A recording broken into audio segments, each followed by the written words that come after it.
What if everything you were taught about Mary Magdalene was only a fraction of the truth? What if this woman, considered by many scholars to be Jesus' closest disciple, not only witnessed his ministry but also became the guardian of a secret so explosive that she had to flee across the Mediterranean to protect it? Imagine for a moment a woman escaping in the dead of night. She carries something more precious than any relic, more valuable than any sacred manuscript. She carries no gold or mystical objects. She carries blood. She carries life. She carries the direct lineage of Jesus Christ. Today you are about to uncover one of early Christianity's most censored stories. This story challenges 2,000 years of dogma. It questions established power structures. It reveals a sacrifice so profound that it changed the course of history forever. For centuries, the Church presented Mary Magdalene in a very specific way. First, she was a repentant prostitute. Later, after recent theological revisions, she became a devoted disciple. But what if both narratives are merely superficial layers of a much more complex and revolutionary story? The canonical Gospels, were carefully edited.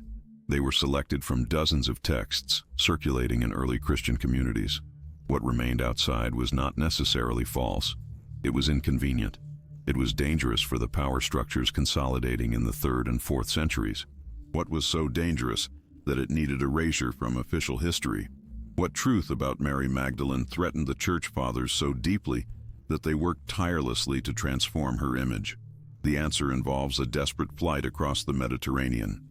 It involves a tradition secretly preserved for centuries in southern France. It involves archaeological evidence that many have tried to ignore. It also involves ancient manuscripts discovered in the Egyptian desert in 1945. These discoveries completely revolutionized our understanding of early Christianity. Above all, it involves a child. This child was a direct descendant of Jesus. Her simple existence challenged everything the emerging orthodoxy was building. Mary Magdalene protected this child with her own life. She sacrificed her place in history so this truth could survive. This video does not rely on sensationalism or unfounded theories. Every claim you hear is anchored in verifiable sources.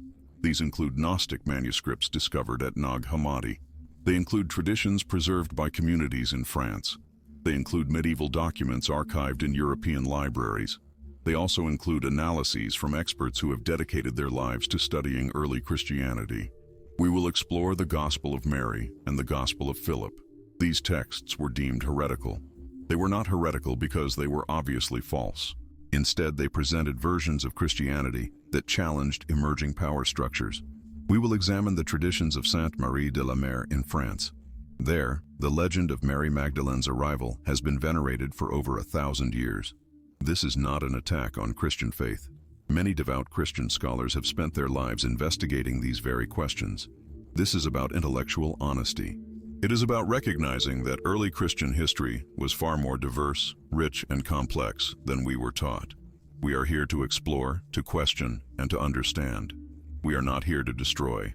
We are here to illuminate. Imagine a young woman in the first years after the crucifixion. She flees across the Mediterranean. She carries a child in her arms. This child is her daughter. According to secretly preserved traditions, she was also Jesus' daughter. Around them, the world they knew crumbles. Persecution, violence, the systematic erasure of their history. Mary Magdalene knows that protecting this child is more important than her own life. This child is not just any child.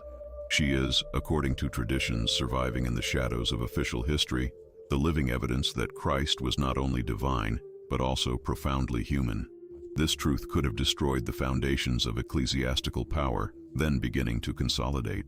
This is a secret Mary Magdalene would have died for. And according to some traditions, that is exactly what happened. Why was this secret so dangerous? What was at stake? Most importantly, what does the evidence truly show us when we look beyond the official narratives? Are you ready to uncover the truth? Then take a deep breath. This journey will challenge everything you thought you knew about early Christianity, about Mary Magdalene, and about the nature of faith itself. Begin. To understand the story of Mary Magdalene and her flight, we first need to grasp the context of Christianity in the 1st century. This was not a monolithic movement with a single clear doctrine. It was a vibrant mosaic of interpretations, practices, and communities, often at odds with one another. In the years immediately following Jesus' death, diverse Christian groups emerged. There were the Judeo-Christians of Jerusalem, led by James, Jesus' brother. They maintained traditional Jewish practices. There were the Pauline communities, which expanded the message to Gentiles. And there were Gnostic groups, emphasizing direct knowledge and personal revelation. Mary Magdalene appears in all 4 canonical Gospels. Her presence is curiously limited, yet simultaneously crucial. She witnesses the crucifixion when the male apostles fled. She is the first to discover the empty tomb. She is the first to whom the resurrected Christ appears. In the canonical Gospels, she is called the Apostle to the Apostles. She is the one who announces the resurrection to the disciples themselves. But a palpable tension exists in how she is portrayed. This tension becomes explicit when we examine non-canonical texts. In the Gospel of Mary, for example, Peter openly questions why Jesus would reveal secret teachings to a woman instead of to the male apostles. Jealousy exists. A dispute over authority exists. This tension is not accidental. It reflects real conflicts within early Christian communities. These conflicts concerned the role of women, spiritual authority, and who held the right to interpret Jesus' teachings. The Mary Magdalene of the canonical Gospels is a figure of devotion and testimony. But in Gnostic texts, she is much more. She is the most beloved disciple. She understands profound teachings that others fail to grasp. In the Gospel of Philip, explicit references exist to a special relationship between Jesus and Mary. Some scholars interpret this language as indicative of marriage. Now, here is where the story becomes revolutionary. If Mary Magdalene was, in fact, Jesus' companion in a conjugal sense, the existence of offspring would not only be possible, it would be expected. In a first-century Jewish culture, marriage and procreation were not just normal. They were practically obligatory for a rabbi. This is where the tradition of her flight and the child she protected enters. In southern France, in the small town of Saintes-Maries-de-la-Mer, a church preserves one of the oldest and most persistent legends in European Christianity. According to this tradition, after the crucifixion, Mary Magdalene, along with other women and a child, fled the Holy Land. They traveled in a boat without oars, miraculously guided across the Mediterranean to the French coast. The child is described in various ways across different versions, sometimes as a servant, sometimes as a local girl. Yet oral traditions exist. They are preserved especially among Roma communities who have made pilgrimages to this site for centuries. These traditions identify the child as something far more significant, the daughter of Jesus and Mary Magdalene. This is not a modern theory. References to this tradition appear in medieval texts. They surface in popular legends. They are embedded in architectural symbols within cathedrals that knew the story. What is modern is the willingness to discuss it openly. Mary Magdalene's transformation from a potential wife of Jesus and mother of his daughter into a repentant prostitute did not happen by accident. It was a deliberate process. It began centuries later. It reached its peak when Pope Gregory XI officially consolidated that interpretation in 591 AD. Why? Why transform the apostle to the apostles into a figure of sin and repentance? The answer has everything to do with power. It concerns authority. It relates to the type of church being built, a hierarchical, patriarchal church where women could not hold significant spiritual authority. Erasing Mary Magdalene's true story meant erasing the revolutionary potential of her testimony, and if a child existed, an heir to Jesus' lineage that needed to be buried even deeper. Yet legends and traditions, however persistent, are not sufficient evidence. We must look at the texts. We need to examine what ancient manuscripts truly say about Mary Magdalene. We must learn about her relationship with Jesus and what happened after the crucifixion. This is where the story becomes truly fascinating. When you truly read the Gnostic Gospels, when you examine the apocryphal texts without the filter of centuries of theological interpretation, you discover a completely different Mary Magdalene. She is not the figure presented by the official church. You find a spiritual leader. She is a visionary. Jesus clearly trusted her in ways that disturbed the other disciples. You find evidence that something significant about her story was deliberately suppressed. What exactly was hidden? More importantly, why?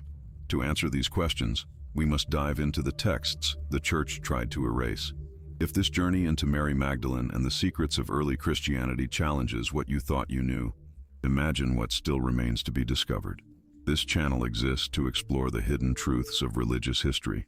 It questions official narratives. It seeks what truly happened beyond established dogmas. Join this community of explorers. Press the subscribe button. We do not promise easy answers.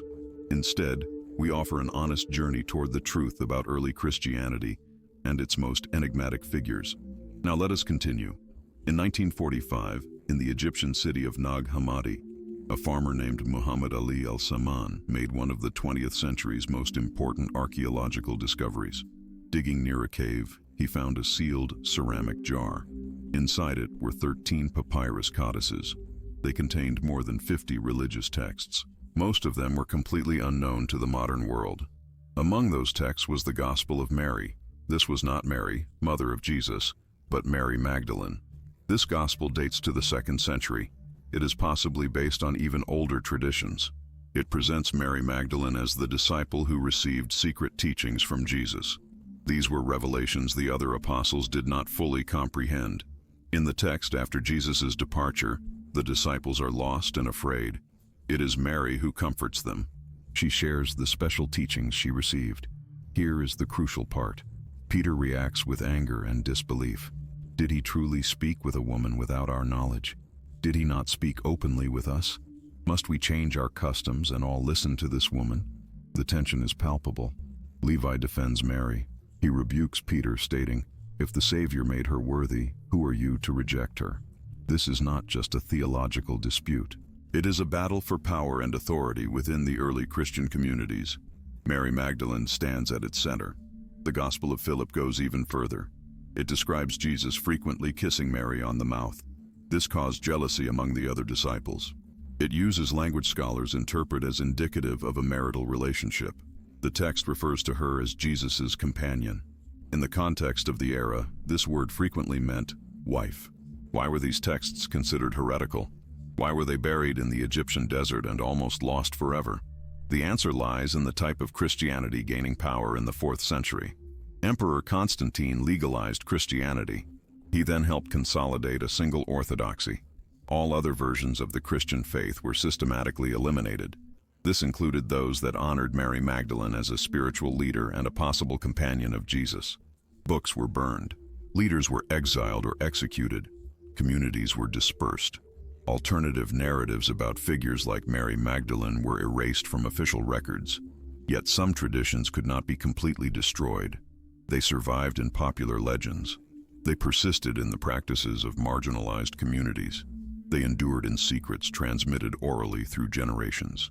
Why was this suppression so important to the nascent church? First, recognizing Mary Magdalene as a spiritual leader of equal importance to the male apostles would undermine the patriarchal structure then being built.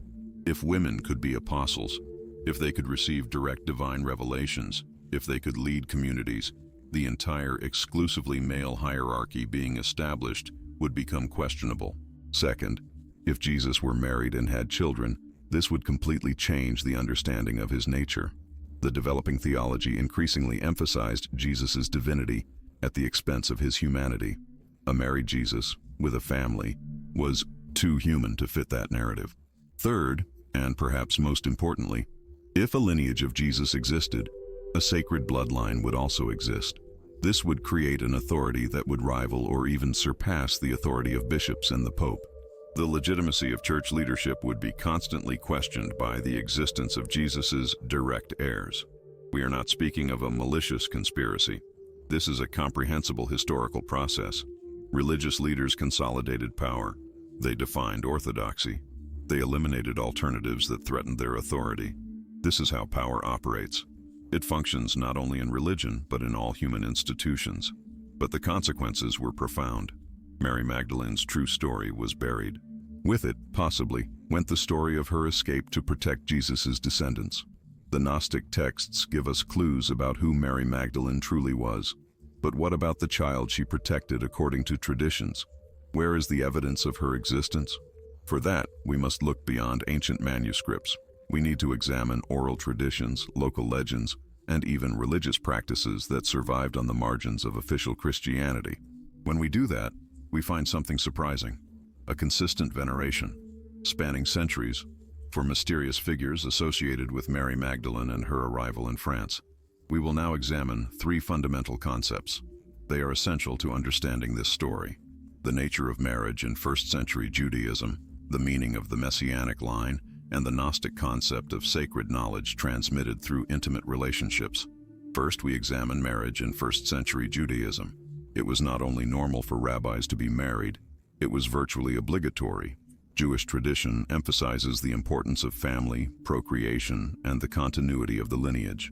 An unmarried rabbi would have been highly unusual, even suspicious. The Gospels never explicitly state that Jesus was unmarried. This is a silence scholars have noted. In a culture where the marital status of public figures was always mentioned, the absence of any reference to Jesus' celibacy is, at the very least, intriguing. Furthermore, details exist in the canonical Gospels that could be read differently. The wedding at Cana, where Jesus performs his first miracle, has been interpreted by some scholars as possibly being his own marriage. This explains why his mother would have the authority to instruct him, and why he would be so involved with the celebration's details. Second, we consider the Messianic line. In Judaism, the Messianic expectation was intimately linked to Davidic descent. The Messiah would come from the house of David. Both Matthew and Luke strive to trace Jesus' genealogy back to David. Curiously, they do so through Joseph, whom they themselves claim was not Jesus' biological father. If Jesus had children, those children would be direct heirs to the Davidic line. This would carry immense political and theological implications. The third concept is perhaps the most complex: the Gnostic idea that sacred knowledge, or gnosis, could be transmitted through intimate relationships. In the Gnostic Gospels, a consistent emphasis exists on Mary Magdalene as a recipient of secret knowledge. This knowledge is not merely intellectual. It is experiential, mystical, transmitted in moments of intimate proximity with the divine. The Gospel of Philip uses the symbolism of the nuptial chamber as a metaphor for mystical union. Scholars, however, debate whether it was merely a metaphor or if it reflected actual practices within some early Gnostic Christian communities. Here is the crucial point. In Gnostic traditions, sacred sexuality was not seen as sinful. Instead, it was considered a potential path to divine understanding. This stood in complete contrast to the growing distrust of sexuality that characterized emerging Orthodox Christianity, especially after the influence of theologians like Augustine. If Mary Magdalene was Jesus' companion in this sense, both conjugally and spiritually, she would possess a type of authority and knowledge no other disciple could claim. She would be not only a witness to teachings, but also a recipient of intimate revelation. And if a girl was born of this union, that girl would not merely inherit a genetic line, she would also carry a spiritual legacy. She would be, symbolically and perhaps literally, the fusion of the human and the divine, of revealed knowledge and physical progeny. This is the concept the Orthodox Church found most dangerous of all. When we combine these three concepts, normative Jewish marriage, the Messianic line, and the Gnostic transmission of knowledge, the story of Mary Magdalene and her flight gains new dimensions. We are no longer talking about just a devoted disciple who witnessed the resurrection. We are talking about a possible wife, the mother of a sacred heir, a bearer of secret teachings, and a spiritual leader in her own right. We are talking about a figure so powerful that her true history needed to be erased for the kind of church we know today to be built. And we are talking about a girl. This girl represented everything the emerging orthodoxy feared: living evidence that Jesus was fully human, that a bloodline could compete with institutional authority, and that women held a central role in transmitting sacred teaching. Now you might ask, are these just fascinating theories, or is there concrete evidence? To answer that, we need to examine the origins of this tradition. Where does the story of Mary Magdalene's flight truly come from? And what can it tell us about early Christianity? The truth about Mary Magdalene and Jesus' descendants challenges everything we were taught. But what about you? What do you think about the possibility that Jesus was married and had children? Would this change your faith or deepen it? Share your thoughts in the comments. This is a space for respectful dialogue where all perspectives are welcome. Let's build a community together that is not afraid to ask difficult questions. Now let's keep exploring. The story of Mary Magdalene's flight does not begin in theological treatises or official church documents. It begins in popular legends, transmitted orally through centuries in small communities across southern France. The most complete narrative comes from The Golden Legend, a collection of hagiographies compiled by Jacobus de Voragine in the 13th century. According to this compilation, after Jesus' death, the Jewish authorities in Jerusalem placed Mary Magdalene, Mary Salome, Mary Jacobi, and a young girl into a boat with no oars or sail, expecting them to perish at sea. Miraculously, the legend states, the boat traversed the Mediterranean and reached the coast of Provence, in modern-day France. It arrived at a place later named Saintes-Maries-de-la-Mer, Saint Maries of the Sea. The girl is described in various ways within these traditions. Some versions identify her as an Egyptian servant who accompanied the Marys. Others describe her as a local woman who assisted the Marys upon their arrival. But a third tradition exists, older and more persistent among certain communities, that identifies the girl as the daughter of Jesus and Mary Magdalene. This third version was never officially recorded by the Church, for obvious reasons. However, it survived in oral traditions, especially among the Roma people of Europe, who for centuries have made pilgrimages to Saintes-Maries-de-la-Mer to venerate Saint Sarah Kali, Sarah the Black. Why black? Some interpretations suggest it refers to her dark skin, possibly indicating Middle Eastern or North African descent. Others see a deeper symbolism in this.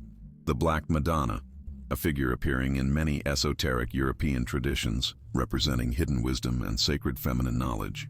What is undeniable is that the veneration of Sarah in Saintes-Maries-de-la-Mer predates written records.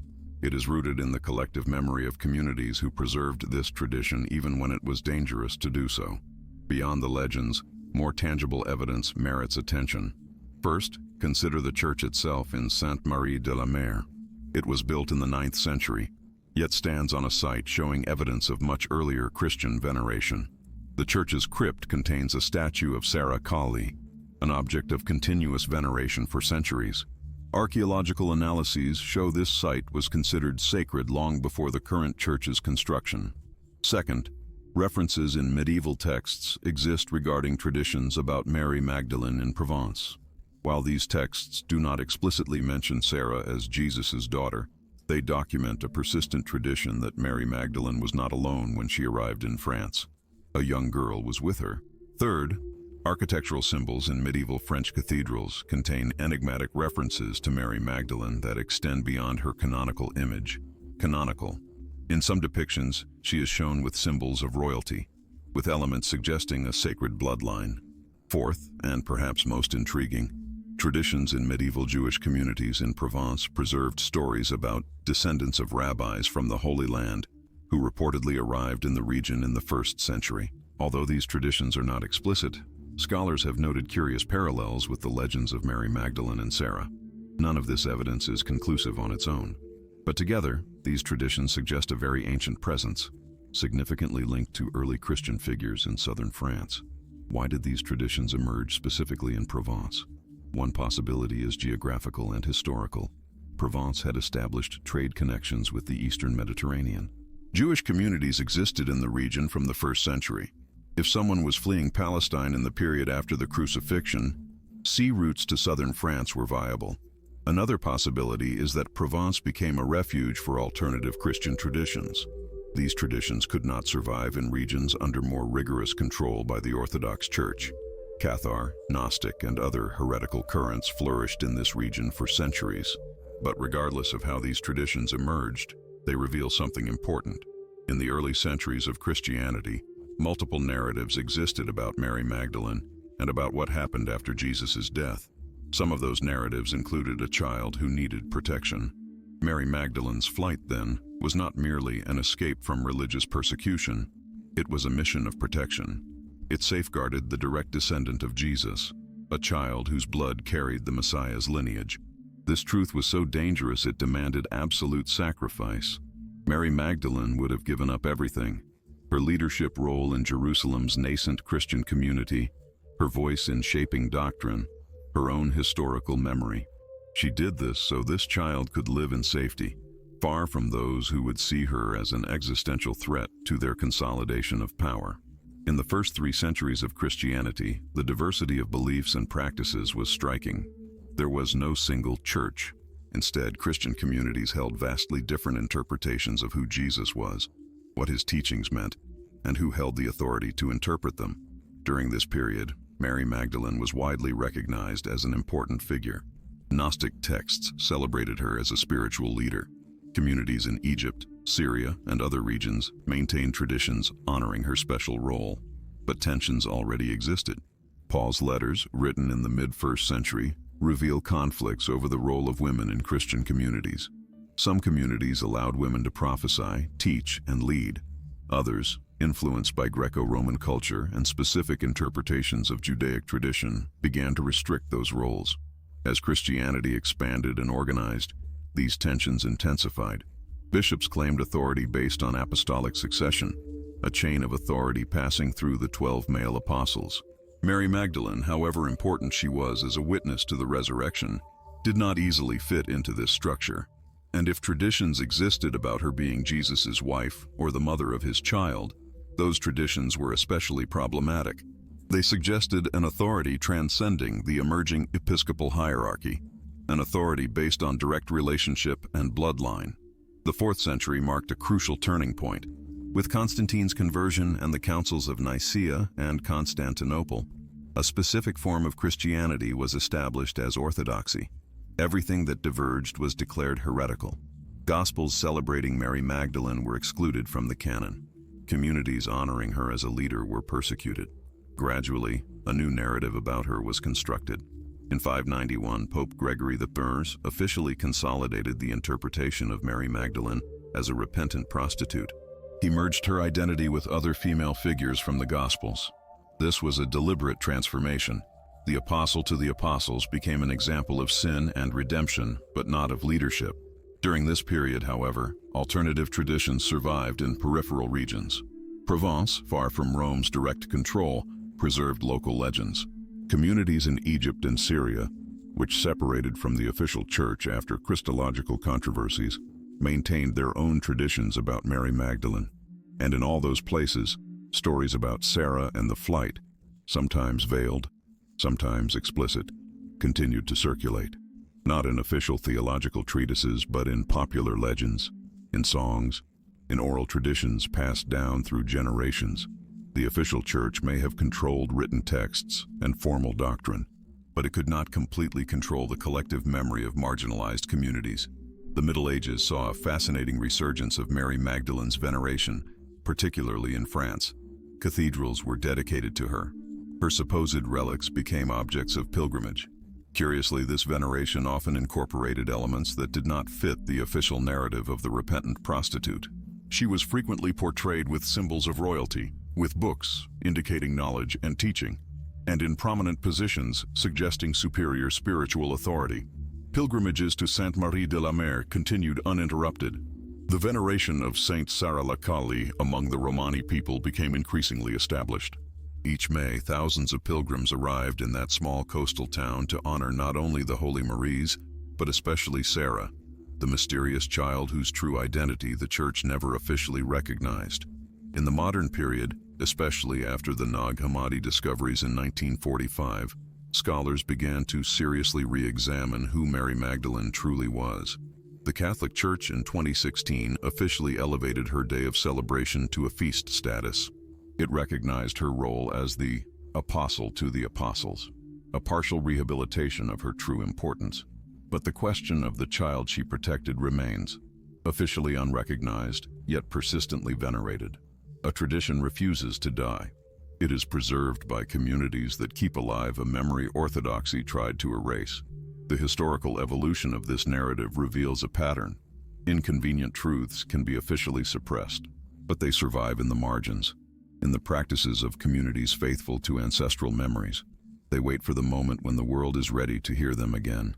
Mary Magdalene's metamorphosis from apostle to prostitute was not a historical accident. It was a deliberate, systematic, and highly effective rewriting of her identity. This was one of history's most successful disinformation campaigns. Let's examine exactly how this happened, step by step, century by century. Step 1. Fusion of identities. The canonical Gospels mention several Marys: Mary Magdalene, Mary of Bethany, Lazarus and Martha's sister, Mary mother of James, and an anonymous sinner who anoints Jesus in Luke 7. In the original Greek texts, these are clearly different people, in different contexts, at different times. But between the 3rd and 6th centuries, theologians intentionally began to merge these identities. Why?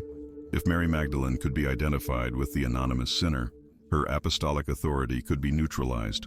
This was achieved by sexualizing her identity. The logic was simple, yet perverse.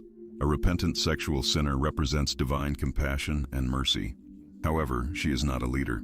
She is saved, but she does not save others. She witnesses grace, but she holds no authority to teach. Step 2. Identification with prostitution. But the texts never state the sinner was a prostitute. She is simply described as a woman of the city who was a sinner. In the Jewish context, this designation could mean many things. It could imply a violation of dietary laws, association with Gentiles, or non-observance of the Sabbath. Yet patristic interpretation specifically chose prostitution. Why? Prostitution represents the female sin par excellence in patriarchal societies. It signifies sexual transgression, a lack of male control, and female bodily autonomy. These are all things patriarchal societies fear most in women. By transforming Mary Magdalene into a prostitute, the Church Fathers did more than erase her apostolic authority. They created an archetype of redeemed femininity, the sinful, sexual, uncontrolled woman. This woman finds salvation through submission to male authority. First Jesus, then the male-dominated church. Step 3. Institutionalizing the slander. In 591 AD, Pope Gregory IV formalized what had been suggested for centuries. In his homily 33, he declared, "She whom Luke calls the sinner, whom John calls Mary, we believe to be the Mary from whom 7 demons were cast out." It was done. With papal authority, the merger was complete. Mary Magdalene as a repentant prostitute became official Catholic Church dogma. This identification persisted for nearly 1,400 years. Only in 1969 did the Catholic Church officially acknowledge that Mary Magdalene, Mary of Bethany, and Luke's sinner were distinct individuals. But the damage was already done. In the popular imagination, Mary Magdalene remains the prostitute. Step 4. Art and popular culture. Art consolidated this transformation. Medieval and Renaissance paintings portray Mary Magdalene as a repentant penitent. She is often semi-nude, with long flowing hair, a symbol of sexuality in medieval iconography. She is shown weeping at Jesus' feet or living as a hermit in the desert. These images hold tremendous psychological power. They entered the collective unconscious of Christendom. Even today, when you think of Mary Magdalene, you probably visualize a long-haired woman weeping at Jesus' feet. You do not picture an authoritative spiritual leader teaching the apostles. But these representations conceal something vital, the true historical evidence about who Mary Magdalene was. In the canonical Gospels, Mary Magdalene does not weep in repentance. She weeps in mourning for Jesus' death. She is not saved from prostitution. She is healed of afflictions, specifically the 7 demons. She is not a passive follower. She is the first witness to the resurrection, commissioned by Jesus to announce the good news to the apostles. John 20:17-18 preserves something extraordinary. Jesus commissions Mary Magdalene as a messenger to the apostles. She is sent to teach the apostles themselves. This is not the role of a repentant prostitute. This is apostolic leadership. Step 5. What was lost? So what was lost in this transformation? First, we lost a model of female leadership in early Christianity. If Mary Magdalene had been preserved as an apostle, the history of women's exclusion from clerical ordination would be far harder to justify. Second, we lost the possibility that Jesus had a spiritual partner. She would have been a companion who complemented him and shared his ministry as an equal. This would have held profound implications for how we understand relationships, sexuality, and spiritual partnership. Third, we lost the truth about the child, if she existed, a child who would have represented the continuity of Jesus' teaching, not through an institution, but through a bloodline. A child whom Mary Magdalene would have sacrificed everything to protect. If a child existed, Mary Magdalene would have faced a terrible choice.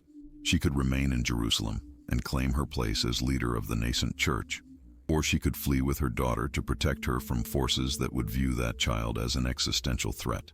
Traditions exist about Mary Magdalene fleeing to France, to Ephesus, to Egypt. These traditions appear in multiple independent sources. They may not be pious legends. They could be preserved memories of a real escape, of a mother protecting her daughter. This was a sacrifice that cost Mary Magdalene her own history, her own memory, her own truth. The transformation of her image was so complete, so effective, that for over 1,000 years, humanity forgot who she truly was. With that oblivion, the memory of the child she protected was also lost. This was the offspring of Jesus who would change everything we thought we knew about Christianity. Now we must examine the physical and textual evidence. This evidence supports the possibility that Mary Magdalene was more than official tradition tells us. It suggests there may have been a child she protected, fleeing across the Mediterranean. Evidence 1. The Nag Hammadi manuscripts. These 13 leather codices contain Gnostic Christian texts dating from the 2nd to 4th centuries. Discovered in Egypt in 1945, they represent real physical evidence. You can see them today at the Coptic Museum in Cairo and in other institutions. The Gospel of Mary was found elsewhere in 1896 and published in 1955. It exists in 3 fragments, 2 in Greek and 1 in Coptic. These are not modern documents. They are authentic ancient manuscripts that survived because they were buried in the desert. In these texts, Mary Magdalene is not a prostitute. She is the woman who knew the all, the one to whom Jesus revealed mysteries he did not share with the 12. Evidence 2. Traditions of southern France. In the Provence region of France, traditions date back at least to the 5th century AD. They claim Mary Magdalene traveled there after the crucifixion. The town of Saintes-Maries-de-la-Mer, meaning St. Mary's of the Sea, takes its name from the tradition. It states that Mary Magdalene, Mary Salome, and Mary of Clopas arrived there by boat. The Basilica of St. Mary Magdalene in Saint-Maximin-la-Sainte-Baume claims to possess Mary Magdalene's mortal remains. These were discovered in 1279. Modern forensic analysis of these remains is inconclusive. However, their existence proves that the veneration of Mary Magdalene in France is both ancient and deeply rooted. But here is the intriguing detail. These French traditions do not speak only of Mary Magdalene. They speak of her arrival with companions. Some medieval versions specifically mention a child. Evidence 3. The symbolism of the Holy Grail. Grail literature, particularly the 12th century romances by Chrétien de Troyes and Wolfram von Eschenbach, is dense with symbolism. The Grail is described as a chalice. It is also called a stone, a platter, or something containing the blood of Christ. Literary scholars have long recognized the Grail functions as a multivalent symbol, but a fascinating interpretation exists. Saint Graal, Holy Grail, in Old French can be divided as sang réal, royal blood. What if the Grail was not an object, but a person, a bloodline? Royal blood in the literal sense, descendants of Jesus carrying his DNA, his genetic heritage. This information completely transforms the Arthurian legends. The knights are not searching for a magic chalice. They are seeking or protecting a sacred bloodline preserved in secret. Evidence 4. Modern textual analysis. Modern scholars applying critical methods to the canonical Gospels found something interesting: layers of editing. The texts show signs of having been modified over time, with material being added, removed, or altered. Particularly interesting are the inconsistencies surrounding Mary Magdalene. In Mark 16, the end of the Gospel shows clear signs of a later addition. The style is different, and some of the oldest manuscripts do not include it. Why would Mark's ending, which specifically details the resurrection appearances to Mary Magdalene, be added later? What was in the original ending that was replaced? Evidence 5. The resounding silence. Sometimes, the strongest evidence is what is not there. After her central appearance in the resurrection accounts, Mary Magdalene vanishes completely from the canonical records. The Acts of the Apostles make no mention of her. No epistles mention her. No martyrdom accounts exist for her. For someone so important in the Gospels, that disappearance is extraordinary. Compare this with Peter, John, James. All of them have clear traditions about their post-resurrection lives, their ministries, their deaths. For Mary Magdalene, there is only silence. But it is not complete silence. Outside the canonical texts, in apocryphal traditions, in local legends, in Gnostic texts, Mary Magdalene appears repeatedly. However, she appears in places distant from Jerusalem. She appears in France, in Ephesus, and in Egypt. It is as if there was a deliberate attempt to erase her presence from official records. Meanwhile, alternative traditions preserved memories of a woman in flight, in exile, protecting something precious. Evidence. 6. Patterns of suppression. Perhaps the most compelling evidence is not specific documents, but patterns. Throughout the 2nd to 5th centuries, we see a consistent pattern of suppression. Texts that elevate Mary Magdalene were suppressed. Traditions presenting her as a leader were attacked. Systematic efforts were made to transform her image. That level of effort suggests something real needed suppression. If traditions about Mary Magdalene as an apostle were pure, marginal invention, why would the early church expend so much effort refuting them? And if traditions existed about her as Jesus' companion, as the mother of his child, these were dangerous traditions. They were dangerous enough to threaten the emerging power structure. How much effort would be required to erase them? None of this evidence definitively proves Mary Magdalene had a child with Jesus. But together, they paint an intriguing picture. It is a picture of a woman whose true story was carefully hidden, of a flight that may have been real, and of a sacrifice that changed the course of Christianity. Provocative question. We have explored fascinating evidence about Mary Magdalene and her possible flight to protect Jesus' offspring. Now, I want to know, where are you watching this video from? Which country or city joins us in this search for knowledge? Write your location in the comments. It is fascinating to see how people from all over the world seek the same answers about the mysteries of early Christianity. And now, let us move to one of the most revealing chapters. Let us discuss something uncomfortable. Power. The transformation of Mary Magdalene from apostle to prostitute did not happen in a vacuum. It occurred within the context of brutal struggles for control of nascent Christianity. Inconvenient truths were suppressed when they threatened established interests. In the first centuries after Jesus' death, Christianity was not a unified religion. It was a fragmented movement, with dozens of factions competing for legitimacy. What was at stake was not just abstract theology. It was real power, political and economic. Whoever controls the narrative about Jesus controls who can speak in his name. Whoever speaks in Jesus' name controls communities of the faithful. Whoever controls communities of the faithful controls resources, influence, and authority. So when different Christian factions debated Mary Magdalene, the role of women, or who held apostolic authority, it was not an academic debate. It was a political battle with concrete consequences. Let us examine the players and their interests. Faction 1, Judaizing Christianity, led by James in Jerusalem. This faction wanted to keep Christianity as a movement within Judaism. They demanded circumcision, adherence to dietary laws, and Sabbath observance. Their model of authority was familial. James led because he was Jesus' biological brother. If Mary Magdalene was Jesus' wife and the mother of his daughter, this faction would have had an interest in recognizing that family line. A daughter of Jesus would have legitimacy through direct kinship. But this faction was devastated by the Roman destruction of Jerusalem in 70 CE. Their physical power base was destroyed. Their traditions were scattered. Faction 2, Pauline Christianity, based on converted Gentiles. Paul never met Jesus physically. His authority came from a mystical vision. He was building a Christianity for Gentiles, free from Jewish laws, based on faith, not observance. For Paul, Jesus' biological lineage did not matter.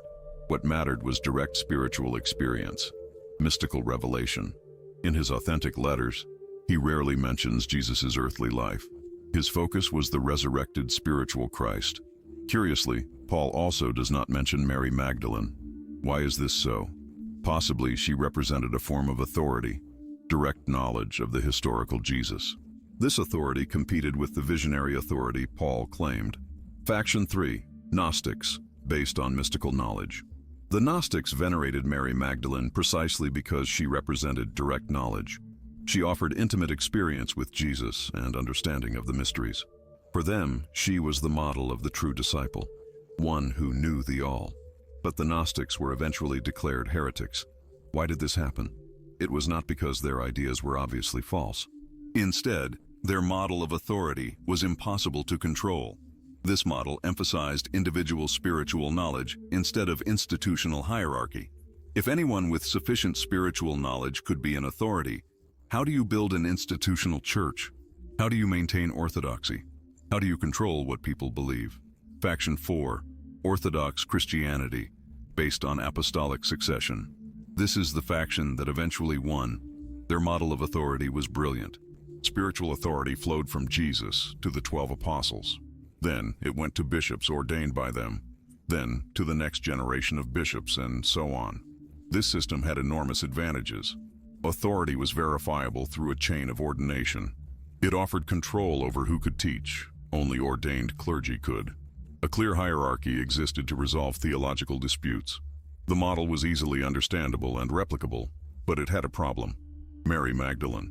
If she held apostolic authority through her direct relationship with Jesus, through knowledge he transmitted to her, through her intimacy with him, that authority did not depend on institutional ordination. Worse still, if she had a daughter by Jesus, that daughter would hold authority through bloodline, not through ordination. This would create an alternative model of legitimacy, one that would compete with institutional apostolic succession. Therefore, Mary Magdalene needed to be neutralized. Her historical image was revised, not through outright denial, she was too central to the resurrection accounts, but through transformation, from apostle to sinner, from leader to follower, from a figure of authority to an object of salvation. Here is the darkest truth. If a daughter existed, she had to vanish completely. Mary Magdalene could be reinterpreted as a repentant prostitute, but a biological child of Jesus could not be reinterpreted. She would pose an existential threat to the emerging power structure. This might explain why traditions about Jesus' daughter were so thoroughly suppressed. Not because they were false, they were too true, too dangerous, too disruptive. When Constantine legalized Christianity in 313 CE and made it the state religion, these dynamics intensified 1,000-fold. It was no longer just competing religious communities. Roman imperial power now aligned itself with a specific faction of Christianity.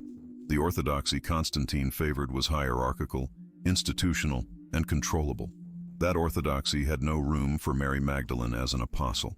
It certainly had no room for a daughter of Jesus who would represent authority through bloodline, not through ordination. The ecumenical councils of the 4th and 5th centuries, Nicaea, Constantinople, Ephesus, Chalcedon, codified orthodoxy, but they also codified power. They decided who was in and who was out. They determined which texts were sacred and which were heretical. They declared which traditions were true and which were false. In that process, the truth about Mary Magdalene and about her daughter was sacrificed on the altar of institutional power. This is not some evil conspiracy of malicious villains. It is simply how human power functions. Institutions consolidate authority by eliminating alternatives that threaten them. This occurs in religion, in politics, and in any human power structure. Recognizing this does not make the consequences any less profound. A woman who may have been the most important spiritual leader of early Christianity was reduced to a prostitute, and a child who may have carried the blood of Christ was erased from history. Now we will do something crucial. We will examine what the historical sources actually say without later theological filters. When you remove centuries of interpretation and go directly to the original texts, some remarkable things emerge. Primary source 1, the canonical Gospels. In the 4 Gospels included in the Bible, Mary Magdalene appears at specific and significant moments. In Matthew 27:55-56, she is present at the crucifixion. Many women were there, watching from a distance. Among them, Mary Magdalene. In Mark 15:40-47, she observes the crucifixion and the burial. Mary Magdalene saw where he was laid. In Luke 8:2-3, she is identified as one of the women who supported Jesus with their possessions. In John 20, she has the most intimate and detailed encounter with the resurrected Jesus. He calls her by name. Mary, she responds, Rabboni, teacher. What is notable, in all 4 Gospels, written independently, Mary Magdalene is present at the most crucial moments. This is no coincidence. It is historical consensus regarding her importance. Even more notably, John 20 preserves an extraordinary detail. When Mary Magdalene tries to touch the resurrected Jesus, he says, "Do not hold on to me, for I have not yet ascended to the Father. Instead, go to my brothers." 2 points about this. First, the intimacy of the encounter. Jesus appears to her first, alone, before the other disciples. Second, he commissions her to teach the apostles, "Go to my brothers and tell them." This is an apostolic function. She is sent, apostle means one who is sent, to proclaim the resurrection to the apostles themselves. This is why later church fathers called her apostle to the apostles. They did not do so out of sentimentality. They recognized her historical function within the texts. Primary source 2, the Gospel of Mary. Now, we turn to a text that did not enter the canon, but it is equally ancient. The Gospel of Mary exists in 3 manuscripts, a 3rd century Greek papyrus and 5th century Coptic codices. In the text, after the resurrection, the disciples are terrified. Mary Magdalene comforts them. "Do not weep. His grace will be with you and will protect you." Peter then asks, "Sister, we know the Savior loved you more than all other women. Tell us the words he spoke to you, which you know but we do not." Mary shares a vision, teachings about the soul ascending through spheres. This is complex, mystical Gnostic theology. But then Andrew doubts.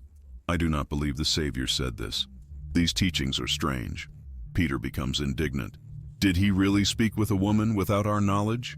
Should we all turn and listen to her? Did he prefer her over us?" Levi, Matthew, then defends Mary. "If the Savior made her worthy, who are you to reject her? The Savior certainly knows her very well. That is why he loved her more than us." This text preserves a real historical tension, a conflict between Mary's authority, based on direct knowledge from Jesus, versus the authority of the 12, based on their institutional position. Primary source 3, the Gospel of Philip. This Gospel, also from Nag Hammadi, contains the most explicit passage, "The companion of the Mary Magdalene. He loved her more than all the disciples and often kissed her on the ear." The manuscript is damaged at crucial points. However, the general meaning is clear. There was physical intimacy between Jesus and Mary Magdalene, expressed through kisses. In the 1st century Jewish context, kisses between a man and a woman who were not family members were significant. The Talmud is explicit about this. Kisses, especially on the mouth, were gestures of marital or familial intimacy. Therefore, when the Gospel of Philip describes Jesus kissing Mary Magdalene frequently, it describes an intimate relationship. In that cultural context, this would suggest a marital bond. Critical analysis. Modern scholars intensely debate these texts. Some argue that the Gospel of Mary and the Gospel of Philip are late Gnostic inventions lacking historical value. Others argue they preserve authentic traditions as ancient as the canonical Gospels. The current academic consensus is nuanced. These Gnostic texts were composed in the 2nd century. However, they may incorporate 1st century oral traditions. They are not a lost Bible that should have been included, nor are they pure fiction.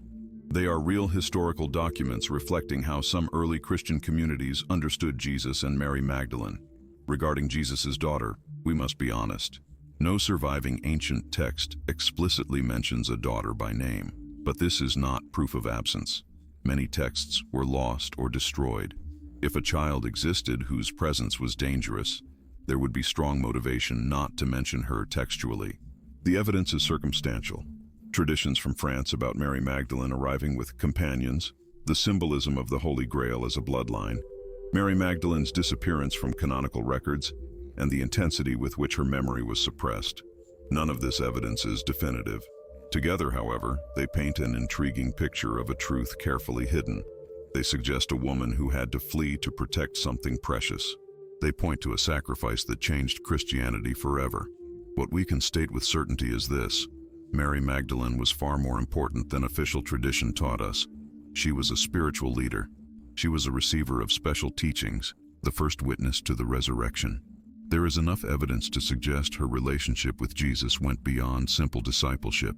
If that included a child, a daughter, a direct descendant of Christ, that remains in the realm of the possible. It is suggested. It is preserved in traditions which refuse to die, even when orthodoxy tried to silence them. We arrive at a crucial point on this journey. How do we reconcile historical truth with faith? How do we integrate discoveries that challenge tradition without destroying the spiritual meaning that sustains millions? Here is the reality.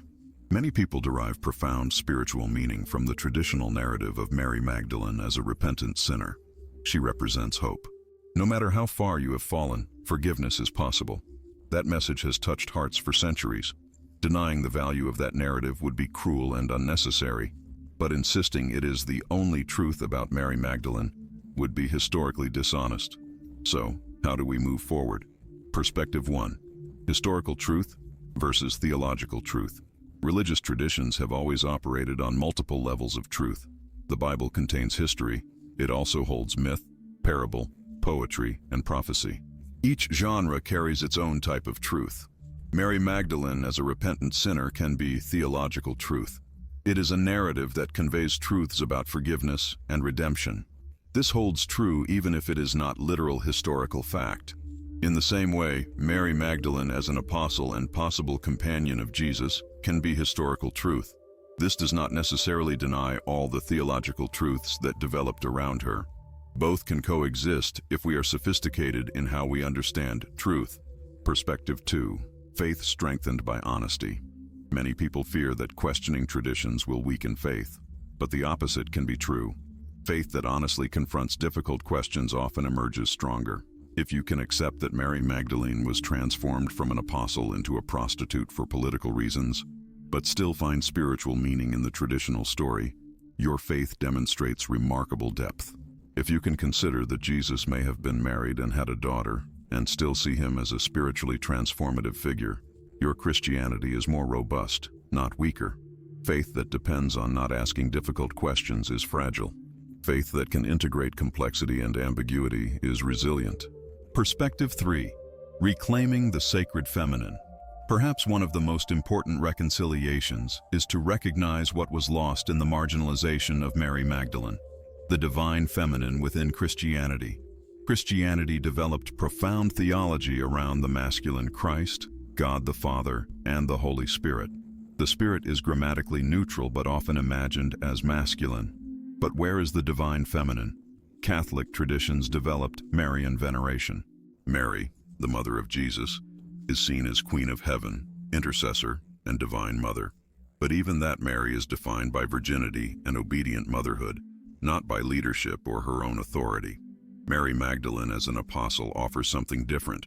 She represents the divine feminine as a leader, a teacher, a spiritual partner on equal footing. If she was Jesus's companion, she represents a model of spiritual partnership between masculine and feminine, not subordination. And if she had a daughter by Jesus, that child would represent the continuity of the divine through a feminine line. This is a radically different image of spiritual authority. Perspective 4. Multiple models of holiness. Here is another path to reconciliation. It is to recognize that multiple models of holiness exist and all have value. Mary Magdalene, the repentant sinner, is one model. She offers a model of radical transformation through an encounter with the divine. Mary Magdalene, the apostle, is another model. She embodies female leadership, spiritual knowledge, and the courage to proclaim truth. Mary Magdalene, Jesus's companion, is yet another. She offers a model of sacred love, spiritual partnership, and equality on the divine journey. Why must we choose only one? Why not honor the complexity of a figure who means different things to different people? Perspective 5. Community in the search. Perhaps the deepest reconciliation is to recognize that no one possesses the complete truth. Not the guardians of orthodoxy, not the discoverers of ancient manuscripts, not you, not me. What we have is a shared journey toward understanding. On that journey, we need each other. We need those who uphold tradition and those who ask uncomfortable questions. Faith and historical inquiry are not enemies. They are partners in the search for deeper truth. When you read the Gospel of Mary with an open mind, when you consider possibilities that challenge tradition, when you honestly examine evidence, you are not attacking Christianity. You are participating in the long Christian tradition of seeking to understand the mystery of the divine more deeply. And for those who find this search disturbing or threatening, remember this. Jesus himself constantly challenged established traditions. He asked uncomfortable questions. He revealed truths that disturbed the religious authorities of his time. Questioning tradition about Mary Magdalene in the name of truth is not betraying Jesus. It is following his example of prioritizing truth over institutional convenience. The question of the daughter. As for Jesus' possible daughter, perhaps the most honest reconciliation is to admit, we do not know for certain. The evidence is suggestive but not conclusive. But if she existed, what would that mean? It would not destroy Christianity. It would show that Jesus was fully human as well as fully divine. He experienced human love, family, and fatherhood. The sacred can manifest through the profoundly human, and it would mean Mary Magdalene made an extraordinary sacrifice. She gave up historical recognition, leadership in the nascent church, and her own voice. She did this to protect a child whose existence threatened powers that would not hesitate to destroy her. That would be a maternal sacrifice so profound, so altruistic, so divine in its own way, that it deserves our reverence as much as any other act of holiness in Christian tradition. Mary Magdalene's flight, then, would not be merely an escape from persecution. It would be the ultimate sacrifice. She would give up everything, even her own historical memory, so that a truth could survive, so that a child could live, so that the blood of Christ could continue flowing through generations. It would be preserved not in institutions, but in real human life. And perhaps that is the most sacred thing of all. We have reached the end of this extraordinary journey. But in a way, we are only at the beginning. What we explored today is not just ancient history. It is an invitation to transform how we view faith, tradition, truth, and courage. Let us recap what we have discovered. We learned that Mary Magdalene was not a prostitute. That identification was a political construct of the 6th century. It consolidated centuries of marginalization. The oldest historical sources present her as a prosperous disciple, a spiritual leader, and the first witness to the resurrection. We learned that early Christian texts describe Mary Magdalene as Jesus' companion, specially loved by him, and a recipient of secret teachings. These are not modern fictions. They are real 2nd century manuscripts. We learned that violent tension existed between traditions that honored Mary Magdalene as an apostle and institutional forces that needed to neutralize her to consolidate exclusive male authority. We learned that traditions about Mary Magdalene fleeing to France, about her life in exile, about a child she protected. These stories may preserve memories of an explosive truth. She was safeguarding the direct lineage of Jesus. More important than individual facts, this story teaches us about truth, power, and sacrifice. On truth, the story of Mary Magdalene teaches us that official truth is not always the complete truth. Narratives are constructed by those in power to serve their own interests. Questioning these narratives is not disrespect. It is a quest for deeper understanding. In our own age of misinformation, with conflicting narratives and battles over what is true, the story of Mary Magdalene serves as a timely reminder. Always ask who is telling the story, why they tell it, and what they gain from their version. On power, the suppression of truth about Mary Magdalene demonstrates how power structures perpetuate themselves through narrative control. The early church could not simply decree that women could not lead. It needed to rewrite history to make it seem like women never led. This should make us question, what other truths were suppressed? What other voices were silenced? This applies not only to early Christianity, but to all power structures we encounter. On sacrifice. If Mary Magdalene truly had to choose between proclaiming her truth and protecting her child, her sacrifice is staggering. She gave up everything: recognition, leadership, a voice, historical memory, so a child could live in safety. This is not the sacrifice we celebrate with crucifixes and altars. It is the silent, invisible sacrifice mothers make through the centuries, giving up their own selves to protect those they love. Perhaps that is the most sacred act of all. Now for you, what do you do with this knowledge? How does this transform your understanding of faith, of Christianity, of truth? Consider these options. You can reject all of this as dangerous speculation. You can return to the traditional narrative and find comfort in familiarity. That is a valid choice. No one should be forced to confront questions that disturb their spiritual peace. You can integrate these discoveries into a more complex understanding of Christianity. Recognize that faith can coexist with historical honesty. Questions can deepen spirituality instead of destroying it. You can become an active seeker. Research further, read primary sources, and form your own conclusions based on evidence. Whatever you choose, you did something brave today. You allowed yourself to question, to consider, to explore. You demonstrated that your faith, or your intellectual curiosity, is strong enough to face difficult questions. That alone is transformative. Mary Magdalene, whether as a repentant sinner, the apostle to the apostles, a companion of Jesus, or the protective mother of his child, represents something profoundly human. She embodies the capacity to love completely, to sacrifice radically, to carry truth even when no one is listening. Her story, in all its versions, deserves to be known. Her truth, in all its complexity, deserves to be explored. Her sacrifice, in all its depth, deserves our reverence.